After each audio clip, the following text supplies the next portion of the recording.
My name is Chinedu Okafor, and for many years, I thought my uncle was my savior. I was wrong. Some people don't destroy you with knives or guns. They destroy you with smiles, fake concern, and blood ties. This is the story of how my father's own brother ruined my life, took what did not belong to him, and how karma waited patiently for its turn. My father's death. I was 15 years old when my father died. It was a rainy Tuesday morning in Oka, the kind of rain that turns the earth dark and heavy. My mother was frying akara when the call came. She dropped a spoon and screamed my father's name so loudly that neighbors rushed in. My father, Mr. Emeka Okafor, was a commercial driver. That morning, a speeding truck lost control on the expressway. By the time we got to the hospital, my father was already covered with a white cloth. I remember pulling the cloth back. I shouldn't have. That image stayed with me for years. My mother fainted. I stood there, frozen, suddenly a man in a boy's body. We were not rich, but my father had plans. He was saving money to build a house in the village and send me to university. All of that died with him. Or so I thought. Enter my uncle. 2 days after my father's burial, my uncle arrived from Onitsha. Uncle Sylvester. Tall. Well-dressed. Always smelling of expensive cologne. He spoke big English and laughed loudly, like a man who controlled the world. He hugged my mother tightly. Nwanyem, don't cry again. I am here now, he said. He placed his hand on my shoulder and smiled. Chinedu, you are my son now. I will take care of everything. Everyone praised him. Oh. Emeka's brother is a good man. God bless you, Sylvester. Your brother will rest well knowing you're in charge. I believed them. Why wouldn't I? He paid for the burial. He settled the elders. He promised to handle my father's properties. What nobody told me was this. The person who volunteers too quickly to help may be planning something else. The documents.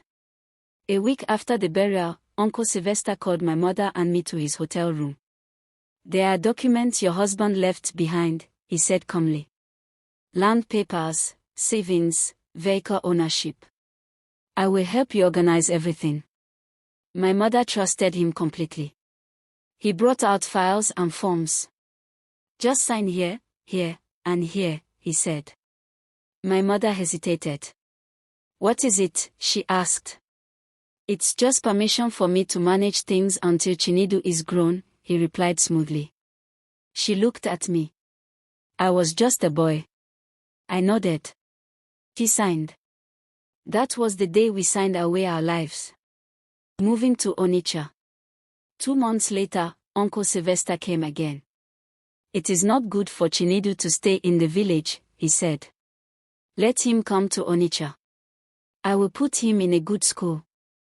My mother cried but agreed. She had no money. No power. No voice. I moved into his house. At first, everything was fine. I had a bed. Food. School. But slowly, things changed. From nephew to houseboy. I noticed I was the first to wake up and the last to sleep. I washed cars. Cleaned the compound. Fetched water. Went to the market. His children called me that village boy. If I complained, he smiled. Hard work builds character, he said.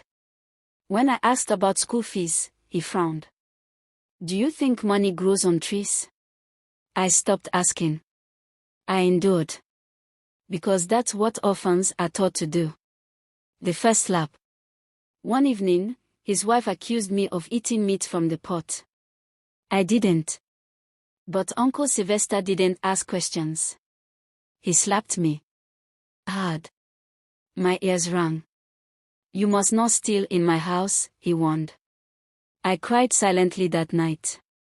That was the first time I realized. Blood does not always mean family. The secret I overheard. Everything changed the night I overheard a phone call. It was late. I was sweeping the corridor when I heard my uncle's voice. Yes, the land in Oka is already in my name. The car too. The money. I moved it. His wife is weak, she can't fight anything. My heart stopped. He laughed. The boy. He's nothing. By the time he grows, he won't have the strength to challenge me. I dropped the broom. My hands shook. My uncle didn't just take responsibility. He stole my father's life work. The promise I made. That night, I cried like a child again. But I also made a promise. One day, I would take back what belonged to my father. Even if it took years. Even if it broke me. Even if my uncle never saw it coming. Because wickedness may run fast. But karma never forgets an address. Part 2, the day he turned me into a ghost. Some wicked people don't shout. They whisper. They plan. They wait. My uncle was that kind of wicked. He knew. 2 days after I overheard that phone call, Uncle Sylvester called me into his room. He was sitting on the edge of the bed, smiling. That smile again. Chinedu, come and sit, he said softly. My stomach tightened. You've been quiet lately. Is anything wrong? I shook my head. No, sir. He stared at me for a long time. Then he said something that froze my blood. You heard something you were not meant to hear, didn't you? My heart pounded so loudly I was sure he could hear it. I don't know what you mean, I whispered. He laughed. Not a happy laugh. A cold one. This boy thinks he is smart, he said. Listen carefully, Chinedu. Whatever you think you heard, forget it. Forget your father. Forget the past. Because in this house, I decide your future. That was the moment fear entered my bones. School ends. The next week, I was sent home from school. Your school fees have not been paid, the principal said apologetically. I walked home slowly, praying it was a mistake. It wasn't. Uncle Sylvester didn't even pretend. School is expensive, he said. You are not my biological son. You should be grateful you are eating. I fell to my knees. Uncle, please. My father wanted me to be educated. His face hardened. Your father is dead. I am alive. And I say you don't need school anymore. That was how my future was buried. The message to my mother. I wrote a letter to my mother. There were no phones for me. I begged a neighbor traveling to Oka to deliver it. In the letter, I told her everything. About the land. The money. The school. The beatings. 2 weeks later, my uncle returned from the village. That night, he didn't smile. He beat me. Not with anger. With purpose. You think you can expose me? He asked. Your mother is nothing. If she talks too much, I will throw her out of the house your husband built. I cried and begged. He leaned close. I own you now. My mother's visit. My mother came to Onitsha a month later. She looked thinner. Older. Her eyes carried fear. She hugged me and cried. My son, I am sorry. I signed papers I did not understand. The elders say the land now belongs to him. I felt something break inside me. She begged my uncle. He smiled politely in front of her. I am doing my best. But times are hard, he said. When she left, he warned me. If you make her come here again, you will regret it. Sent away. One morning, he told me to pack my things. You will go and learn a trade, he said. I was relieved. Until I arrived. It was a mechanic workshop at the edge of town. Dirty. Loud. Cruel. The man in charge looked me up and down. So this is the boy. My uncle nodded. Use him well. Feed him if you like.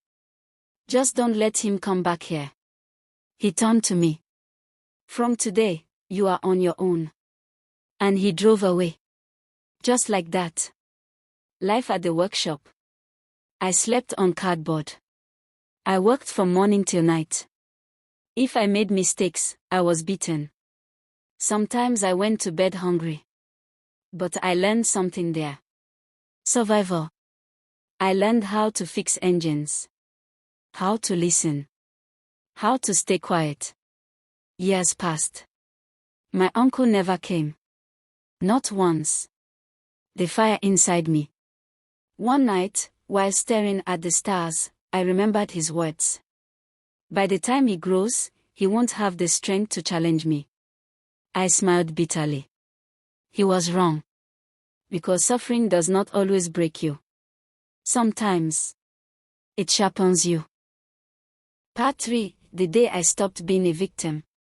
There comes a moment in every broken person's life when pain gets tired of being pain. And becomes purpose. For me, that moment came on a dusty afternoon, under the hood of a broken bus. The man who noticed me. I had been at the mechanic workshop for almost 6 years. I was no longer a boy. I was lean. Strong. Quiet. One afternoon, a black SUV broke down near our workshop. The owner was an elderly man with calm eyes and an aura of authority.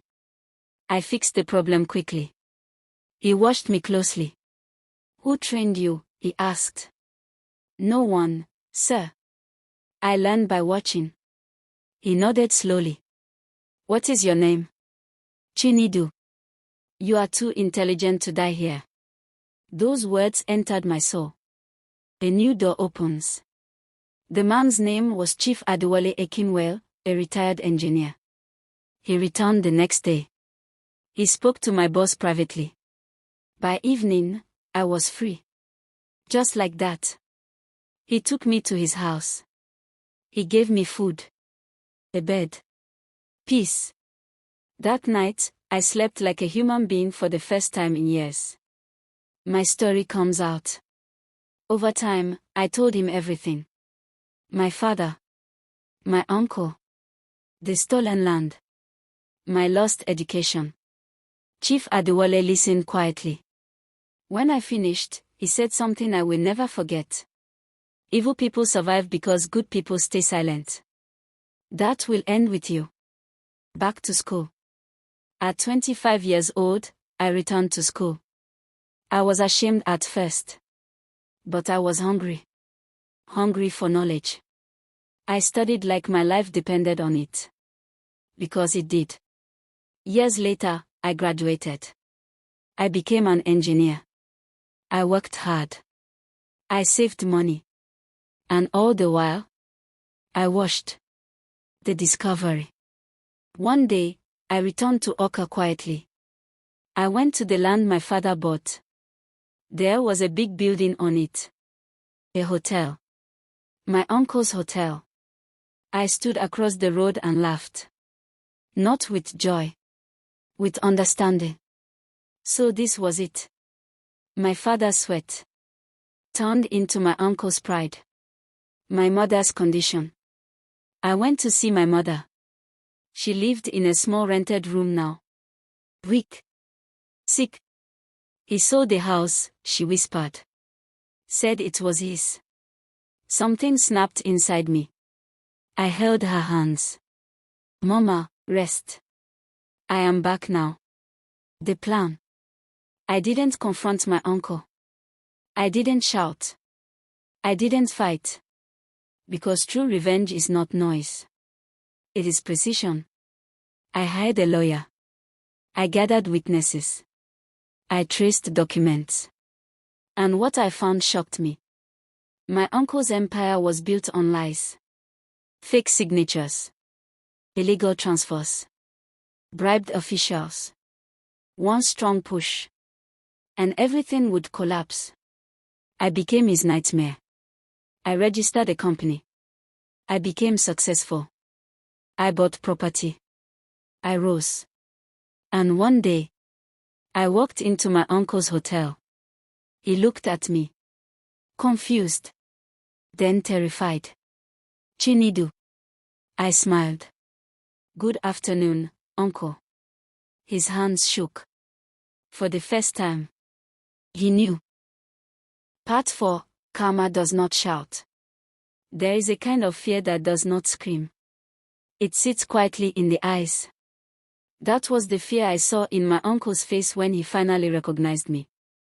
The tables turned. Uncle Sylvester tried to smile. Chinedu, you have grown, he said, forcing laughter. Is this you? Yes, uncle, I replied calmly. I grew. You didn't expect that, did you? He invited me to sit. I refused. I looked around his hotel, marble floors, chandeliers, expensive furniture. My father's sweat. My mother's tears. My stolen future. All standing proudly. The first strike. 2 weeks later, the lawsuit hit him. Land ownership dispute. Forgery.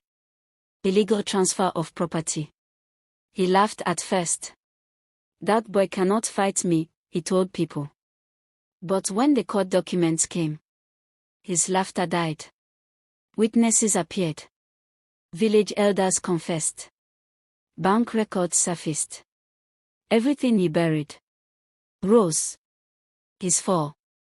Government officials sealed the hotel. His accounts were frozen. His friends disappeared. His wife left with the children.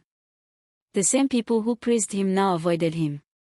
One evening, he came to my office. No perfume. No pride. Just fear. He knelt. Please. I am your uncle. I felt nothing.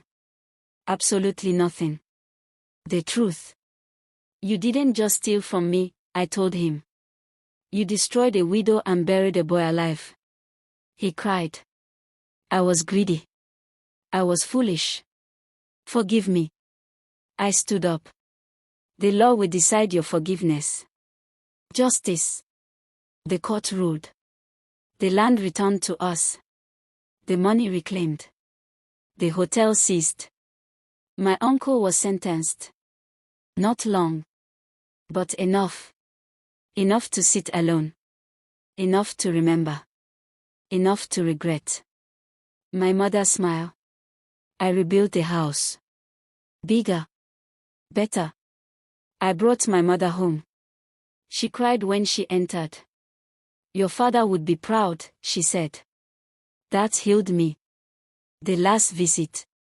I visited my uncle once. In prison. He looked smaller. Older. Broken. I thought I was smart, he said quietly. I nodded. So did I, when I trusted you. I stood to leave. Take care, uncle. And I walked away. My message.